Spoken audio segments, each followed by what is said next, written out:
দেহের দুইটা ছিদ্রের জিম্মাদার যে ব্যক্তি হবে, আমি নবী তার জান্নাতে নেয়ার জিম্মাদার হয়ে গেলাম। আমাদের শরীরে অনেক অনেক ছিদ্র রয়েছে, তার মধ্যে দুইটি ছিদ্র। এক নম্বরে নবী বলেন মা বাইনা লিহিয়াই, মুখ এবং দাড়ির মাঝখানে ছিদ্র মানে মুখ। এই মুখের জিম্মাদার যে ব্যক্তি হবে, মুখ দ্বারা মিথ্যা বলে না, মুখ দ্বারা গালাগালি করে না, মুখ দ্বারা গীবত শিকায়ত করে না, মুখ দ্বারা অন্যায় করে না, মুখ দ্বারা গান বাজনা করে না। এই মুখকে যে পবিত্র রাখতে পারলো, মুখ পবিত্র রাখার যে ব্যক্তি জিম্মাদারি নিল। দুই নাম্বার মা বাইনা রিজলাই, দুই পায়ের মধ্যস্থানে ছিদ্র মানে লজ্জাস্থান। যে ব্যক্তি লজ্জাস্থানে জিনা অপকর্ম করলো না, জিম্মাদারি হলো আমি নবী ওই ব্যক্তিকে জান্নাতে নেয়ার জিম্মাদার হয়ে গেলাম। সুবহানাল্লাহ। কত বড় গুরুত্বপূর্ণ কথা। এই জন্য মুখকে আমরা সামলাইতে হবে। যথায় তথায় যা ইচ্ছা তা বলা যাবে না, যথায় তথায় গালাগালি করা যাবে না, মিথ্যা গীবত শিকায়ত করা যাবে না। এই বিষয়ে বলেছিলাম গত সপ্তাহে আগে। এই মুখকে পবিত্র করতে হবে। দুই নাম্বার লজ্জাস্থানে যে পবিত্রতা করবে, লজ্জাস্থানে পবিত্রতা অর্জন করবে, এই দুইটা জিনিসের জিম্মাদার যে নিতে পারবে। নবীজি বলেন হে উম্মত, তোমাকে জান্নাতে নেয়ার জিম্মাদার হলাম আমি। সুবহানাল্লাহ। এজন্য আসেন, পুরুষের দায়ী ফরজ হলো তিনটি। পুরুষের দায়ী ফরজ কয়টি? তিনটি। দায়ী মানে সর্বদা। দায়ী মানে কি? সর্বদা। আরবি দায়ী, বাংলাতে হলো সর্বদা। পুরুষের সর্বদার ফরজ তিনটি। এই তিনটা ফরজ 24 ঘন্টায় ফরজ, কোন সময় এই ফরজগুলো ছাড়া যাবে না। এর মধ্যে একটি হলো সর্বাবস্থায় ইমানে হালাতে থাকা। আপনি বসা অবস্থায় ইমানি হালাতে, শোয়া অবস্থায় ইমানি হালাতে, কাজকর্ম করতেছেন তখনও ইমানি হালাতে। কখনো বেঈমান হওয়া যাবে না, কখনো কুফরি কথা মুখে বলা যাবে না, ইমান নষ্ট করা যাবে না। ইমানের হালাতে 24 ঘন্টা থাকা একটা পুরুষের জন্য ফরজ। সুবহানাল্লাহ। তাহলে এক নাম্বার ফরজ হলো ইমানি হালাতে থাকা। দুই নাম্বার ফরজ হলো সতর ঢেকে রাখা। পুরুষের সতর কতটুকু? নাভির উপর থেকে হাঁটুর নিচ পর্যন্ত মাঝখানে জায়গাটা হলো সতর। এই সতর ঢেকে রাখা ফরজ। কয় মিনিট? 24 ঘন্টা। অন্যের নজর যে না পড়ে। এখন আমাদের সমাজে দেখা যায় বহু লোকের হাফ প্যান্ট নিন্দা করে, আমাদের ছেলেরা বাকি যারা নাতিপুতিরা হাফ প্যান্ট নিন্দা করে, বলছেন দিয়ে করে যতক্ষণ পর্যন্ত সে হাঁটুটা দেখায় রাখলো, প্রতি সেকেন্ডে একটা কবিরা গুনাহ। নাউজুবিল্লাহ। প্রতি সেকেন্ডে একটা কবিরা গুনাহ। আমরা যারা দেখতেছি আমাদেরও কবিরা গুনাহ হচ্ছে, কারণ এই জায়গাটা ঢেকে রাখা ফরজ। সেজন্য যারা মাঠে ঘাটে কাজ করবেন, পুরাতন কাপড় রাখবেন। এই পুরাতন কাপড় পরে মাঠে কাজ করবেন ক্ষেত্র মানে, যেন আপনার হাঁটুটা খোলা না হয়। হাঁটু ঢেকে রাখা ফরজ। ওই বেঈমান কাফেরদের দৃশ্যগুলো যখন আমরা মোবাইলে দেখি, যে তারা জাঙ্গা বিন্দা করে, শর্ট প্যান্ট বিন্দা করে, ব্রা বিন্দা তারা ঘুরে আর গোসল করে, নদীতে ঘুরে, এগুলো দেখে থেকে যুবকরা, আমাদের ছেলেরা এখন নির্লজ্জ হয়ে গেছে। তারাও এখন হাত প্যান্ট বিন্দা ঘুরে, হাঁটু দেখে ঘুরে। অথচ এই অবস্থায় তার প্রতি সেকেন্ডে একটা কবিরা গুনাহ হচ্ছে। আমরা যারা দেখতেছি আমাদের গুনাহ হচ্ছে। আপনি তার বাবা, চাচা, দাদা, আপনার অধীনে সে আছে, আপনি তাকে ধমক দিলেন না, বুঝাইলেন না, সেজন্য আপনার গুনাহগার হবেন। সেজন্য আপনার গুনাহগার হবেন। সতর ঢেকে রাখা ফরজ। কতক্ষণ? দায়ী, সব সময় ঢেকে রাখা ফরজ। তিন নাম্বার হলো নিজে পর্দা করা ফরজ। অধীনস্থ মহিলাদেরকে পর্দা করানো ফরজ। আপনার আমার পুরুষের 3 নাম্বার ফরজ কি? নিজে পর্দা করা ফরজ, আবার অধীনস্থ মহিলাদেরকে পর্দা করানো ফরজ। নিজের উপরও নিজের ফরজ দায়িত্ব, আবার পরিবারস্থ মেয়ে ছেলে স্ত্রী যারা আছে তাদেরকেও পর্দা করা ব্যবস্থা করে দেওয়া আমাদের দায়িত্ব, ফরজ। এই তিনটি ফরজ হলো পুরুষের। এবার বলেন দেখি আমরা মহিলাদেরকে কতটুকু পর্দার ব্যবস্থা করে দিলাম? বাড়ির আশেপাশে দিন দিয়ে বেড়া দিই না, মহিলারা এখানে সেখানে পানির জন্য গোসলের জন্য দৌড়াদৌড়ি করে আমরা ব্যবস্থা করি না। আপনি ব্যবস্থা না করলে আপনি অপরাধী, ব্যবস্থা করে দেওয়ার পরেও যদি মহিলা না মানে তাহলে সে অপরাধী। প্রথম তো আপনার আমার দায়িত্ব, আমরা তাকে ব্যবস্থা করে দিতে হবে। এবার আসেন মহিলাদের দায়ী ফরজ হলো 5টি। মহিলাদের দায়ী ফরজ কয়টি? 1 নাম্বার হলো সর্বহালাতে ইমানের অবস্থা, ইমানের উপর থাকা। মহিলারা সব সময় ইমানের উপর থাকতে হবে, বেঈমান হওয়া যাবে না। সর্বাবস্থায় ইমানের হালাতে থাকা ফরজ। 2 নাম্বার হলো সতর ঢেকে রাখা ফরজ। মহিলাদের সতর পুরা শরীর, মহিলাদের সতর কতটুকু? পুরা শরীর ঢেকে রাখা ফরজ। মহিলাদের পুরা শরীর, সমস্ত শরীর হলো সতর, সমস্ত শরীর ঢেকে রাখা ফরজ। 3 নাম্বার পর্দা করা ফরজ।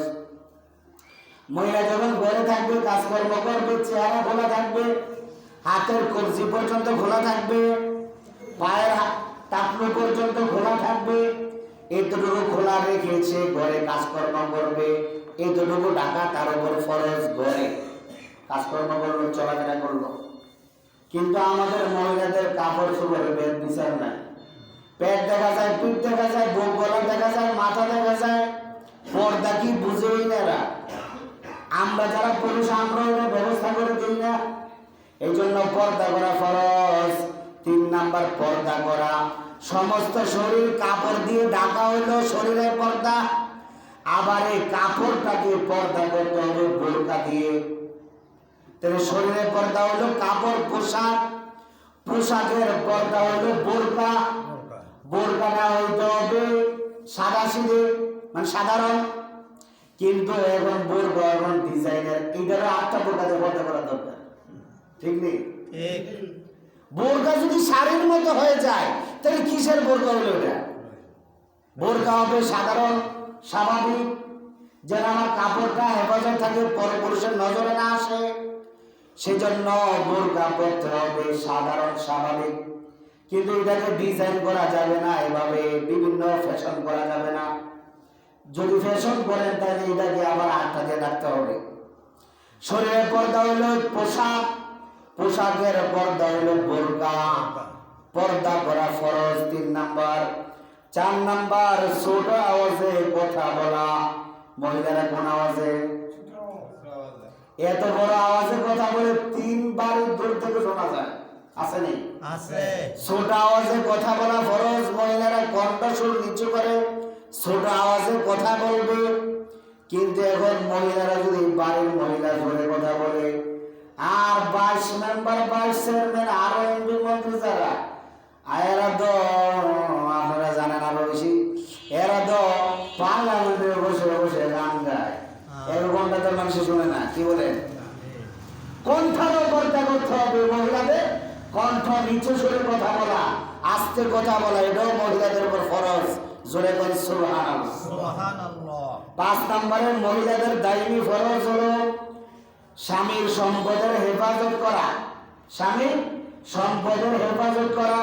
স্বামীর সম্পদের মধ্যে সবচাইতে গুরুত্বপূর্ণ সম্পদ হলো নিজের সতীত্ব।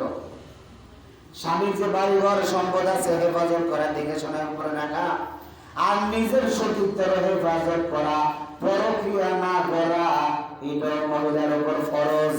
জোরে বল সুবহানাল্লাহ। তাইলে মহিলার ফরজ হলো 5টি। 1 নাম্বার সর্বহালাতে ইমানের উপর থাকা। 2 নাম্বার সতর দেখে রাখা। 3 নাম্বার পর্দা করা। 4 নাম্বার ছোট আওয়াজে কথা বলা। 5 নাম্বার কি করা? স্বামীর সম্পদের হেফাজত করা। এই 5টা ফরজ হলো মহিলার। এবার আসেন পুরুষের দায়ী ফরজ, দায়ী সুন্নত। ফরজের আলোচনা গেল, এবার পুরুষের দায়ী সুন্নত হলো 10টি। কয়টি? 10টি। আমাদের দায়ী সুন্নত পুরুষের, দায়ী মানে সব সময় সুন্নত। এই সুন্নতগুলো ছাড়লে গুনাহ হবে, সব সময় পালন করতে হবে। এর ভিতরে 1 নম্বর সুন্নত হলো মাথায় টুপি রাখা। পুরুষের মাথায় টুপি রাখা সব সময়ের জন্য সুন্নত। আপনি ঘুমের ঘরে গেলে তখন খুলে রাখবেন, গোসলে গেলে তখন খুলে রাখবেন। তাছাড়া আপনি এভাবে স্বাভাবিক চলাফেরায়, খাওয়া দাওয়া সব জায়গায় টুপি মাথায় রাখা সুন্নাত। টুপি মাথায় রাখা সুন্নাত, এটা দাইমি সুন্নাত, ছেড়ে দিলে গুনাহগার হবে। দাইমি সুন্নাত মাথায় টুপি রাখা।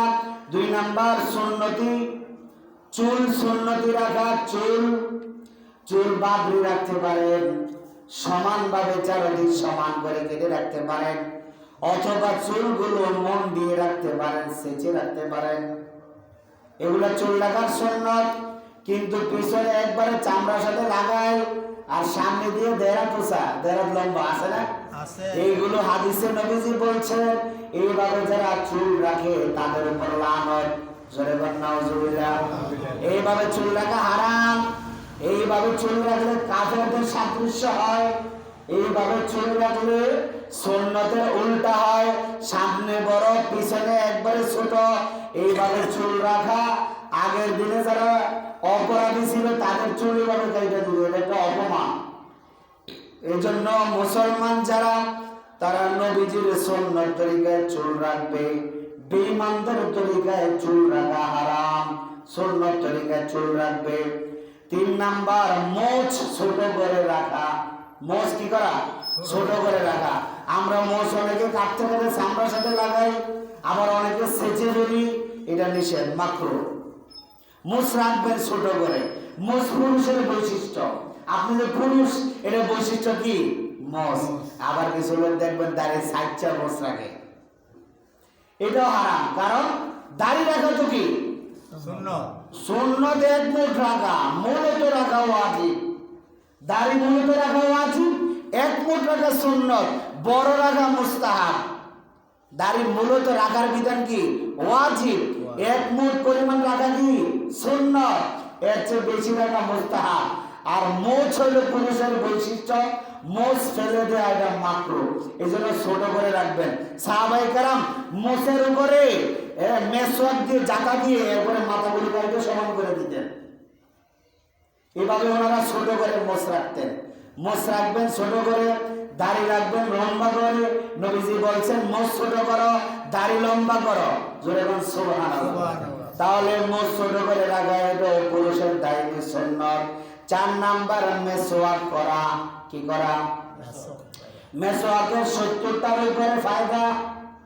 এর মধ্যে একটা ফায়দা হলো মুখ পরিষ্কার থাকে, 2 নাম্বার গলা পরিষ্কার থাকে, 3 নাম্বার পেটের রোগ অনেকটা কম হয়, 4 নাম্বার মুখে সুঘ্রাণ আসে, 5 নাম্বার দাঁত পরিষ্কার থাকে, 6 নাম্বার দাঁতের মাড়ি মজবুত হয়।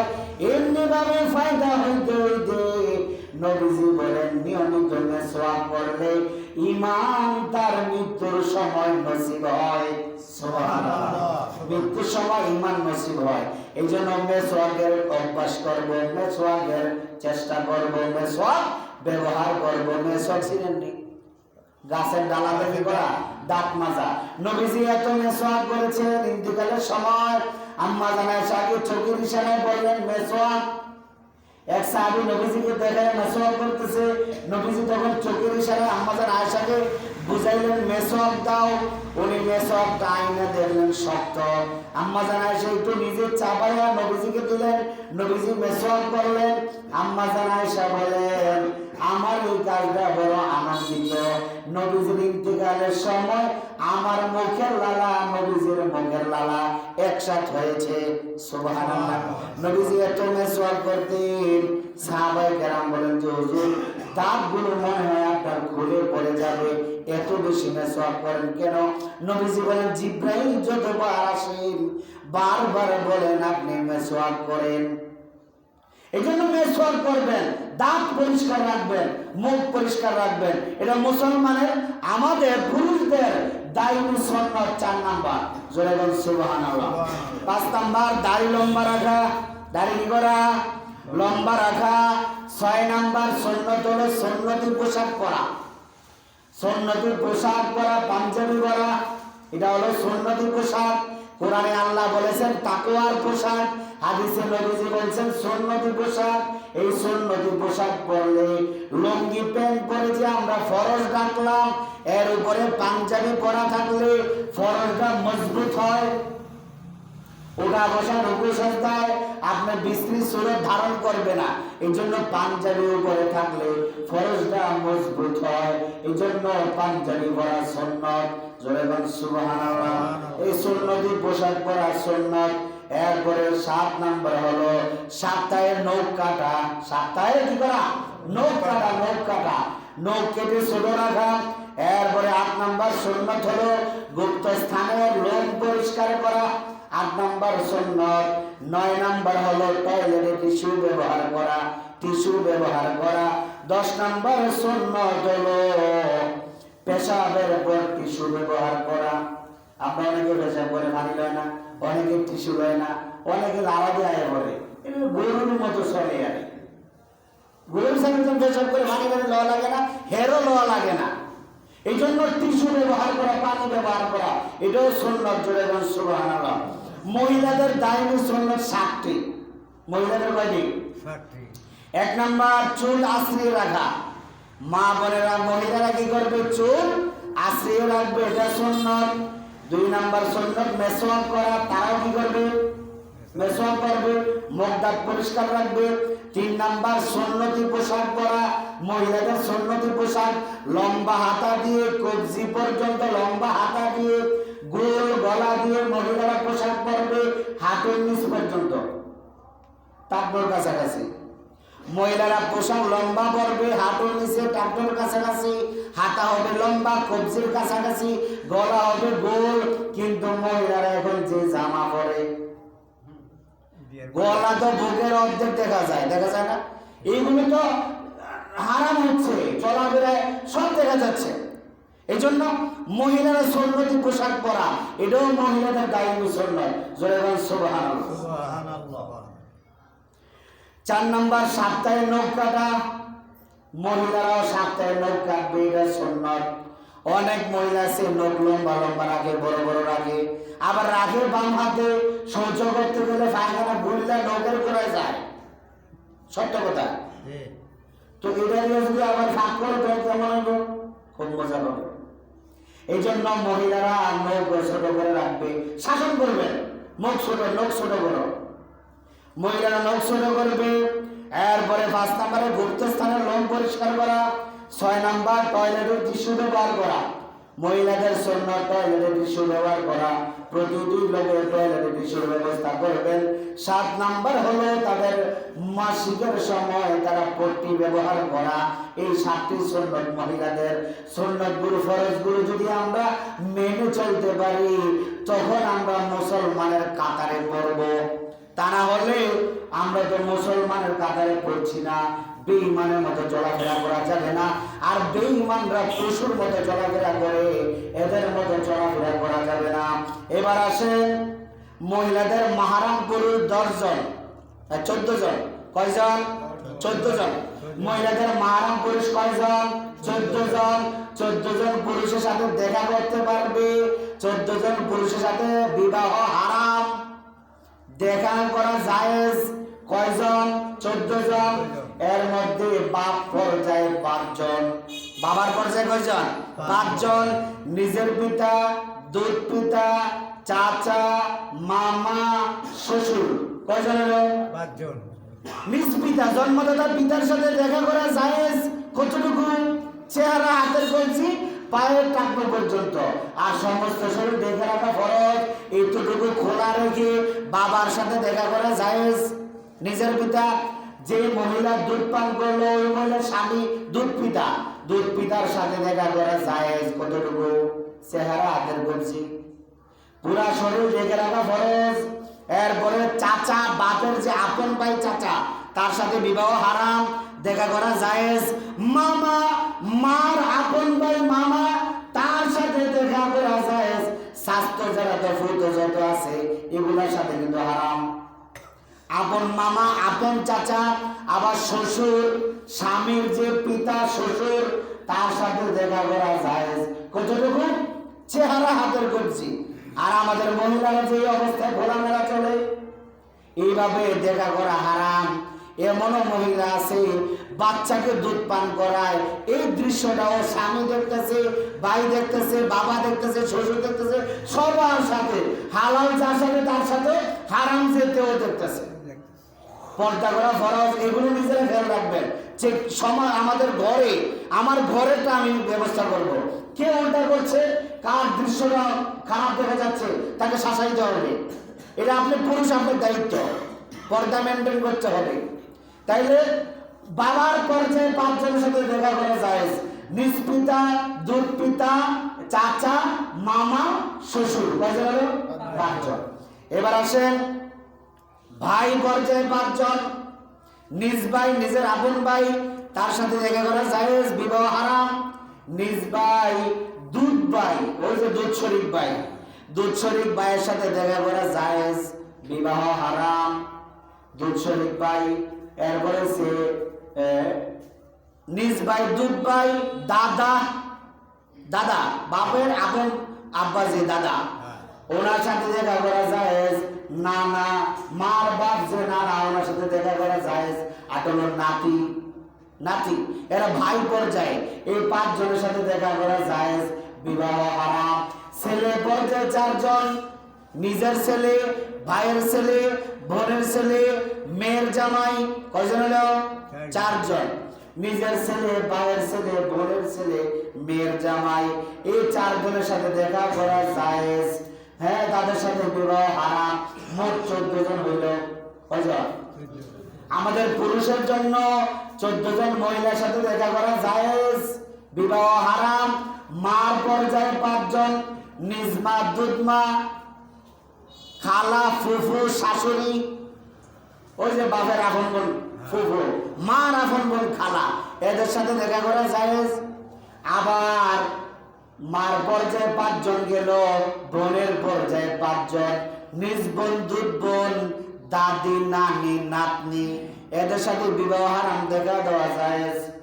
আবার মেয়ের পর্যায়ে 4 জন, নিজের মেয়ে, বোনের মেয়ে, ভাইয়ের মেয়ে, পুত্রবধূ, এদের সাথে স্বাভাবিক দেখা করা জায়েজ। কতটুকু?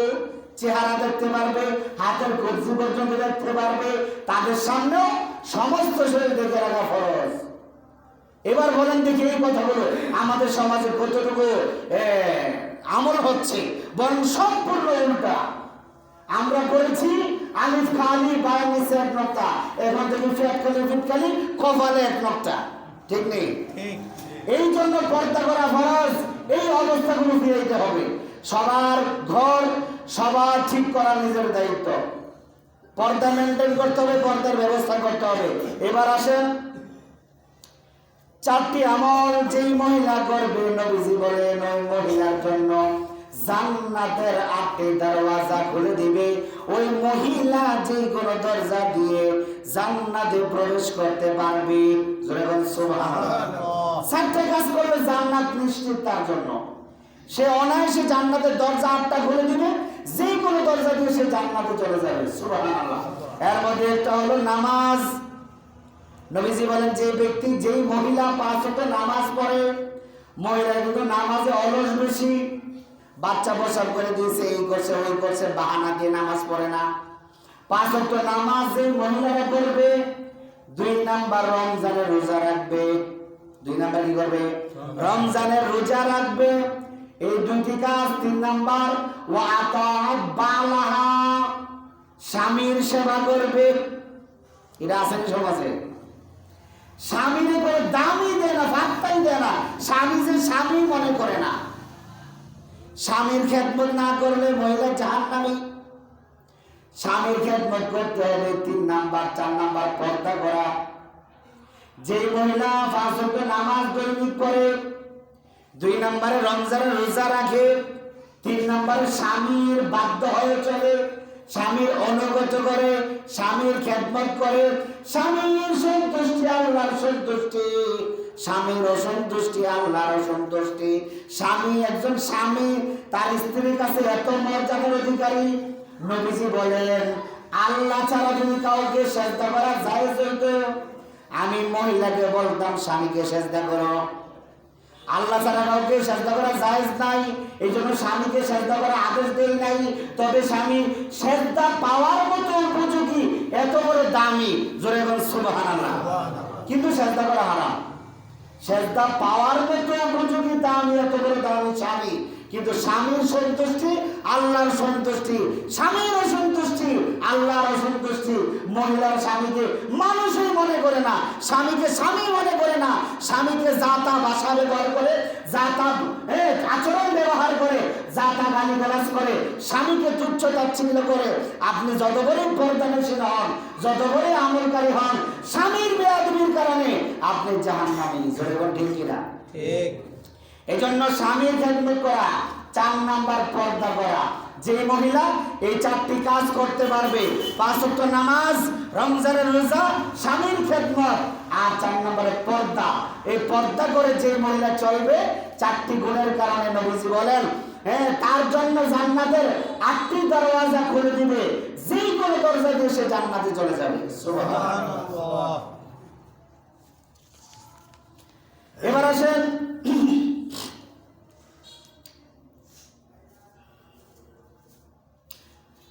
এই মহিলাদের যে পর্দার কথাগুলো বললাম, একটা মহিলা যদি বেপরদায় চলে সে দায়ুস, সে কি হবে? কথা বলেন, হাদিসের ভাষায় দায়ুস বলা হয়।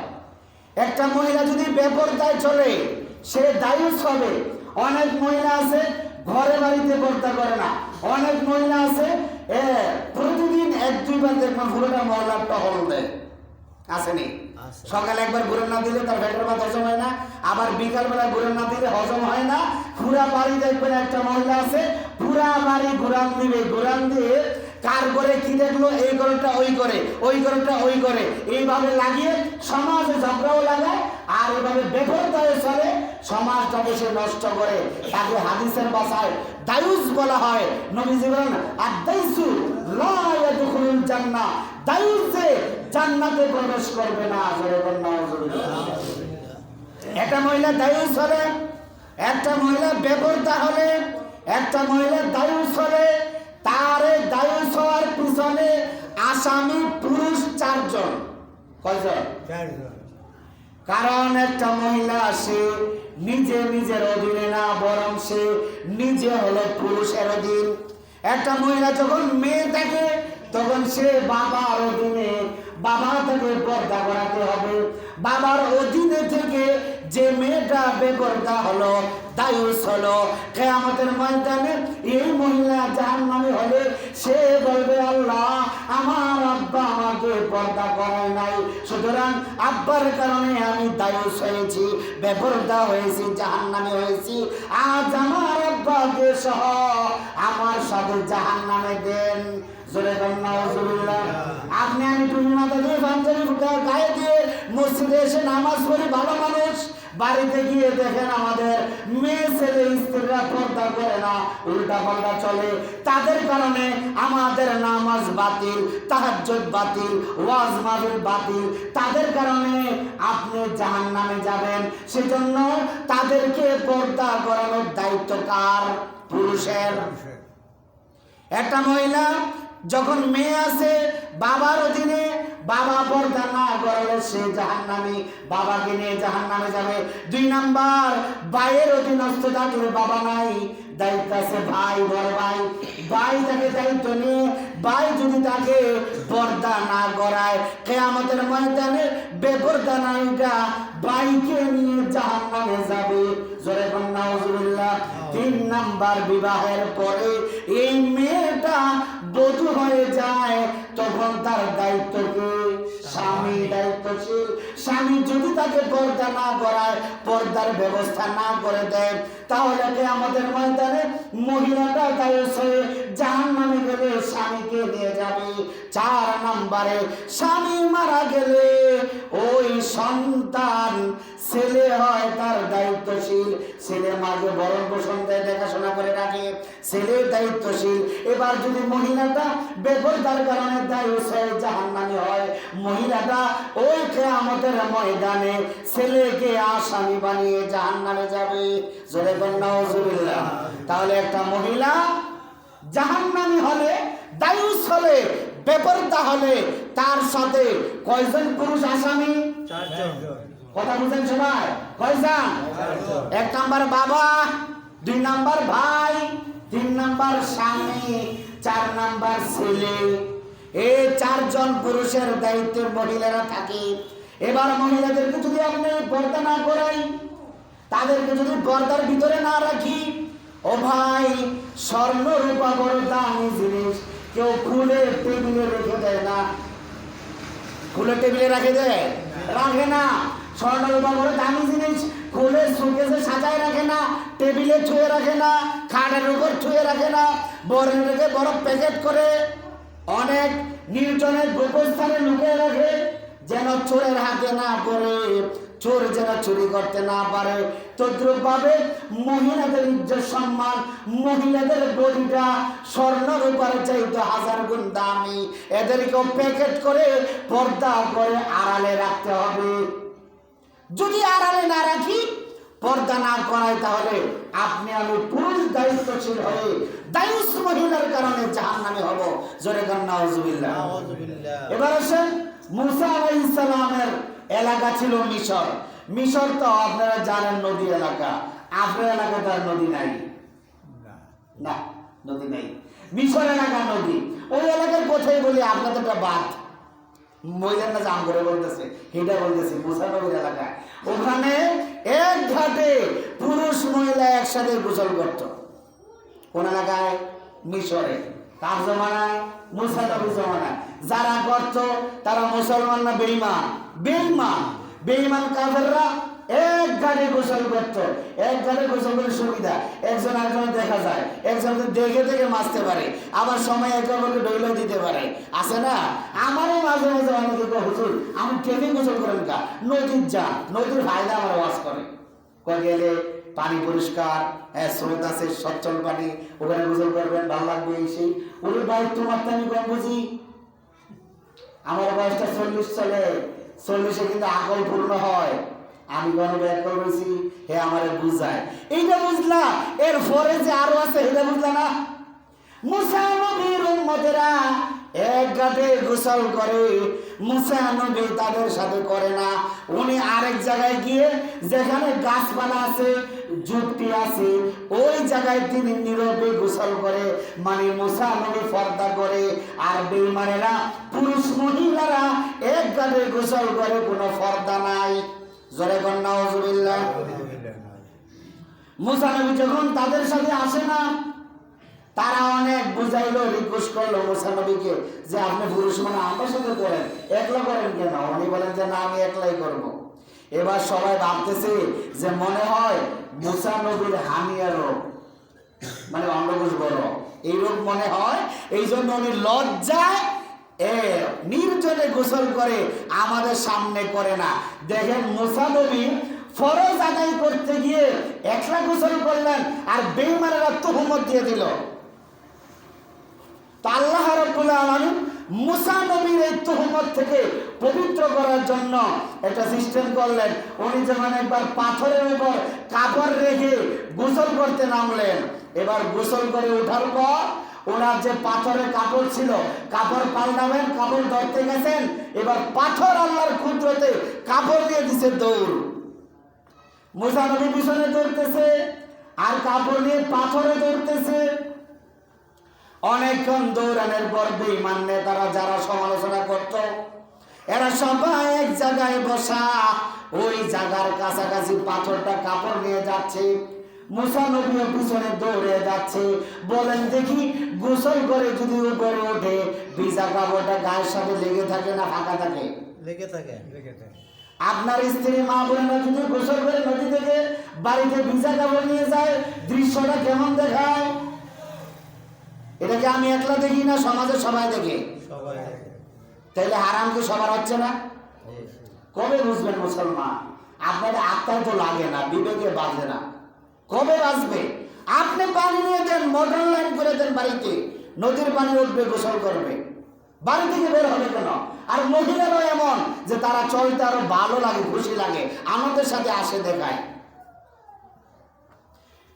মুসা নবী যখন উনি নির্জনে গোসল করে কাপড় পাল্টাইতে গেলেন, পাথরের কাপড় নিয়ে দিল দৌড়, পিছনে দৌড়তে দৌড়তে লোকদের সামনে যখন আসলে লোকেরা দেখলো যে না, মুসা নবী তো ঠিক আছে, ও যে কাপড় ভিজা লেগে আছে, বুঝলো যে না ঠিক আছে, ওনার কোনো রোগ নাই, সন্দেহ আমরা ভুল করেছি, মুসা নবীর রোগ নাই। তখন মুসা নবী পাথর যখন থামলো, কাপড় নিয়ে উনি কাপড় পাল্টাইলেন। এবার বুঝেন দেখি, বেঈমান কাফেররা নীল নদের পাশে এক ঘাটে পুরুষ মহিলা গোসল করত। আমরা মুসলমান, আমরাও পুরুষ মহিলা এক ঘাটে গোসল করি, আমাদের আর তাদের মধ্যে ব্যবধান কি? কি ব্যবধান আছে? আছে ব্যবধান। এই জন্য আজকের পর থেকে যারা এই কথাগুলো বুঝবেন, অবশ্যই মানা ফরজ, মানতে হবে, মানবেন। এই জন্য এক ঘাটে গোসল করা যাবে না, মহিলাদেরকে পর্দা সিস্টেম করে দেন ঘাটে যদি আসতে হয়। আর সবচেয়ে ভালো হলো বাড়িতে কি করেন, পর্দা মেনটেন করে গোসলখানা করে দেন। মহিলারা ঘাটে আসবে কেন? তারও তো বিবেকে বাধা দেওয়া দরকার যে আমি স্বামীর অধীনে আছি, স্বামী আমার ব্যবস্থা করে দেবে, আমি ঘাটে যাব কেন? নবীজি বলেন ইদালাম তাস্তাহি ফাসনা মা শিতা, লজ্জা না থাকলে যা ইচ্ছা তাই করা যায়। লজ্জা না থাকলে যা ইচ্ছা তাই করা যায়। পুরুষ আমি, আমার লজ্জা নাই, যা ইচ্ছা তা করতে পারি। আমি নারী, আমার লজ্জা নাই, যা ইচ্ছা তা আমি করতে পারি। জোরে বল নাউজুবিল্লাহ। নবীজি বলেন লজ্জা না থাকলে যা ইচ্ছা তা করা যায়। সেজন্য মহিলাদেরকে পর্দায় মেনটেন করা, পর্দার ব্যবস্থা করে দেয়া, এটা আপনার আমার দায়িত্ব। যদি কোনো মহিলা বেপরদায় চলে, আর যদি সে স্বামীর বাধ্য না হয়, যত বড় কামেল হোক, যত বড় তাহাজ্জুদ গুজারি হোক, যত বড় পর্দানিসীন হোক, স্বামীর সাথে বেয়াদবি করলে, স্বামীর অবাধ্য হলে, ওই মহিলার স্থান হবে জাহান্নাম। জোরে বল নাউজুবিল্লাহ। এজন্য মহিলারা স্বামীর খেদমত করতে হবে, পর্দা করতে হবে, স্বামীর বাধ্য হয়ে চলতে হবে। ও মা, ও বোন, আপনি তো এই সমাজে একজন অধীনস্থ মহিলা, আপনি কেন নিজের সংসারটা পুরুষের উপর দিয়ে সর্দারি করতে চাইবেন? আপনার তো ওই দায়িত্ব আল্লাহ দেয় নাই। আল্লাহ দায়িত্ব দিয়েছেন আর রিজালু কাওয়ামুনা আলান নিসা, পুরুষ মহিলার উপর কর্তৃত্ব খাটাবে। সুবহানাল্লাহ। আল্লাহ বলেন পুরুষ মহিলার উপর কর্তৃত্ব খাটাবে। আমাদের সমাজ এমন হয়ে গেছে, মহিলা পুরুষের উপর কর্তৃত্ব খাটায়, আর আমরাও এমন হয়ে গিয়েছি, টাকা পয়সা সব দিয়ে তার উপর দিয়ে এখন প্রত্যেক কথায় তার কথা শুনতে হয়, জারি শুনতে হয়, বেয়াদবি দেখতে হয়। আমরা এখন তার অধীন হয়ে গেলাম। জোরে বল নাউজুবিল্লাহ। ফাতেমাতুজ জোহরা রাদিয়াল্লাহু তাআলা আনহা নবীজিকে বললেন, আব্বা জান, দুনিয়ার একটা মহিলা নিশ্চয় আমার জান্নাতের পড়োশী হবে। জান্নাতে আমার সব চাইতে কাছে কোন নারীটা থাকবে আমি দেখতে চাই। নবীজি বললেন, ফাতেমা, জান্নাতের মেহমানদের দুনিয়া দেখা ভালো না, কোন আব্বা আমার মনে খায় দেখবো। নবীজি বললেন, আল্লাহ তাআলা নবীজিকে জানাই দিলেন। নবীজি বললেন, ফাতেমা, অমুক জঙ্গলায় এক কাঠুরি আছে, ওই কাঠুরিয়ার স্ত্রী তুমি ফাতেমার সাথে জান্নাতে থাকবে। কাঠুরিয়ার স্ত্রী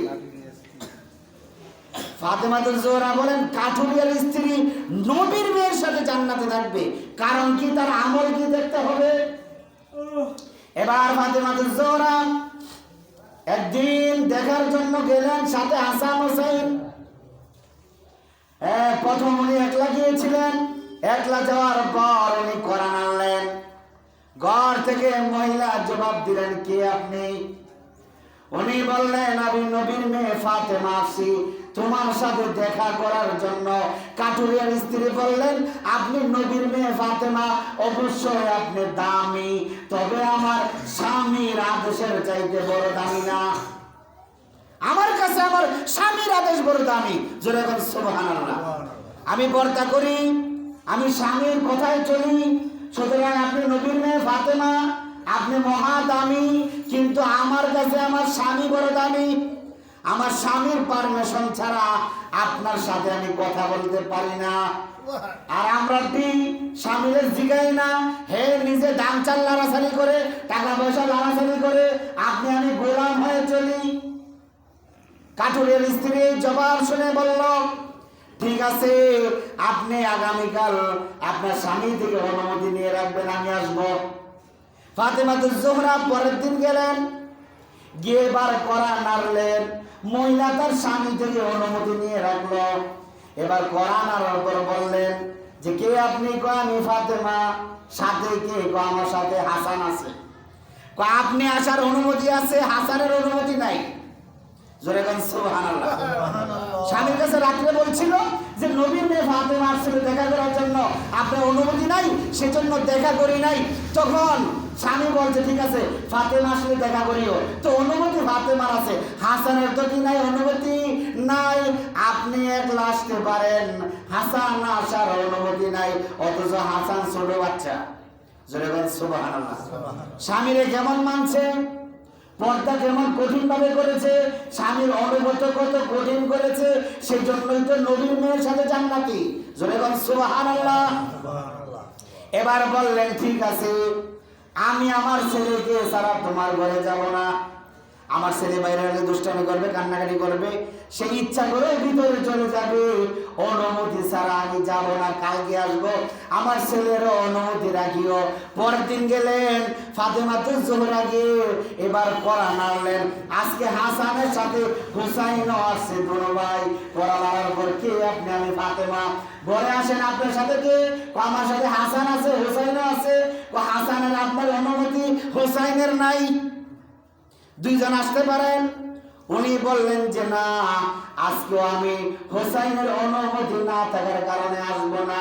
তবে বুঝতে পারলাম স্বামীকে এমনিভাবে মানার কারণে, স্বামীর অনুমতি ছাড়া কারো সাথে দেখা করে না, পর্দার বাইরে যায় না, স্বামীকে এভাবে মানার কারণে তুমি কাঠুরিয়ার স্ত্রী, আমি নবীর মেয়ে ফাতেমার সাথে জান্নাতের মেহমান। সুবহানাল্লাহ। ও ভাই, তারা কোন যুগের আর আমরা কোন যুগের? তারা কোন মুসলমান, আপনি আমি কোন মুসলমান? তারা কেমন ভাবে ইসলাম মেনেছেন, আপনি আমি কি করি? আমাদেরকে দেখলে তো তারা মুসলমান বলতেন না। আমাদের স্বভাব চরিত্র ঠিক নাই, নামাজ রোজা তাসবিহ তাহলে হয় না, আমাদের সুরতও ঠিক নাই, আমাদের দাড়ি গোছ পোশাক ঠিক নাই। আমাদের এই অবস্থাগুলো দেখলে সাহাবায়ে কেরাম আমাদেরকে মুসলমান বলতেন না। কারণ তারা ইসলাম যেমনি বুঝছেন, যেভাবে আমল করেছেন, আমরা ধারে কাছেও নাই। সেজন্য পর্দা মেনটেন করে চলা আমাদের উপরে ফরজ, মহিলাদের উপরে ফরজ, তাদেরকে পর্দায় চালানো আপনার আমার দায়িত্ব, আমাদের উপর ফরজ। আজ থেকে সবাই নিজের ঘর কন্ট্রোল করবেন, বুঝাইবেন, বলবেন, শাসন করবেন যে আজ থেকে তোমরা পর্দার বাইরে যেতে পারবে না। তুমি বেপরদা হওয়ার কারণে আমার 5 ওয়াক্ত নামাজ, তাহাজ্জুদ, আমার সব আমল বরবাদ। তোমার কারণে তুমি দায়ুস হইলে আমিও দায়ুস হয়ে জাহান্নামে যেতে হবে। সুতরাং বাপ হয়ে মেয়ে সামলান, স্বামী হয়ে স্ত্রীকে পর্দায় ঢুকান, হ্যাঁ, এরপরে ভাই হয়ে বোনকে পর্দায় ঢুকান, ছেলে হয়ে মাকে পর্দায়